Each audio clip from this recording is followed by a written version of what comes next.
Have you ever heard the sound of a plane engine and felt pure dread? Not because of the noise, but because you knew this one wasn't turning back. It wasn't coming to fight. It was coming to die and to take you with it. That was the reality for thousands of sailors in the Pacific.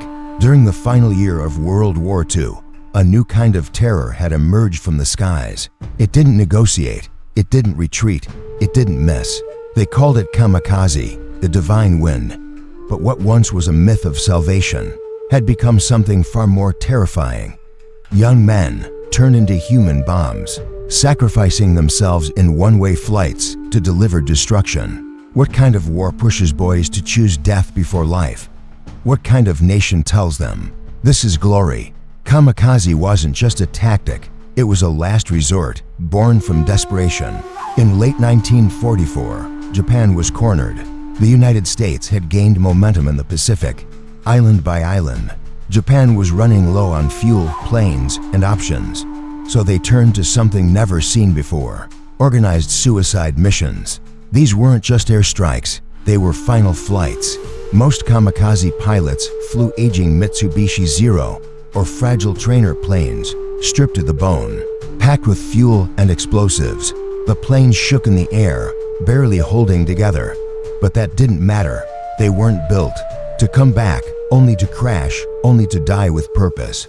The first official kamikaze attacks came in October 1944. During the Battle of Leyte Gulf, American sailors were caught off guard. Planes that didn't pull up, pilots that didn't flinch. In those moments, the war changed. It wasn't about strategy anymore. It was about impact, literally.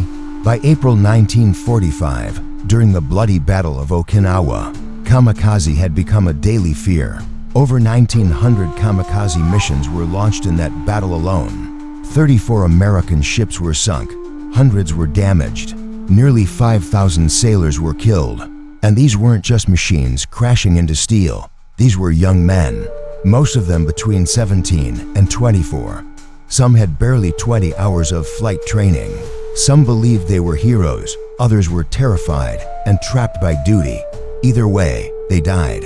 There are stories, so many stories. One pilot wrote, "If only I had been born in a time of peace, how much happier I would have been." Another reportedly cried before takeoff, but flew anyway. Their missions were framed as honor, but beneath that, they were tragedies.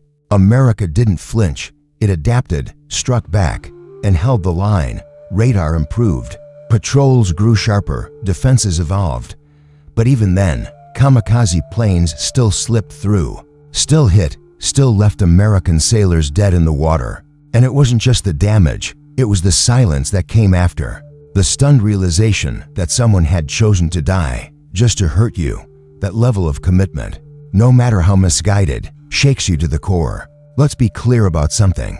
This wasn't a kamikaze change. That phrase you might hear today doesn't belong here. Kamikaze wasn't innovation. It wasn't a pivot in strategy. It was collapse. It was sorrow. It was the sound of a nation willing to throw away its sons in hopes of delaying the inevitable. In August 1945, the atomic bombings of Hiroshima and Nagasaki forced Japan's surrender. Kamikaze attacks ended. The war was over, but the memories remain. The faces of those boys, the ships they struck, the silence that followed. Today, when you hear the word kamikaze, remember this. It wasn't just a word. It was a cry from a generation lost to war, and it's a reminder of how far humanity can fall when pride drowns out peace.